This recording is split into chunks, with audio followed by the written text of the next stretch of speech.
Почему мы живем иногда не своей жизнью и боимся выходить из своей зоны комфорта? Хотя очень трудно порой называть это зоной комфорта, потому что для многих людей это совсем не зона комфорта. Зона комфорта — это когда тебе комфортно. А для многих людей это не зона комфорта, а зона мучения. Но они почему не выходят? Я почему не выходила?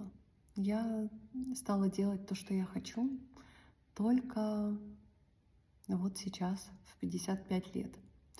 И я очень надеюсь, что я своим примером дам вам, придам вам силы, чтобы вы выходили тоже.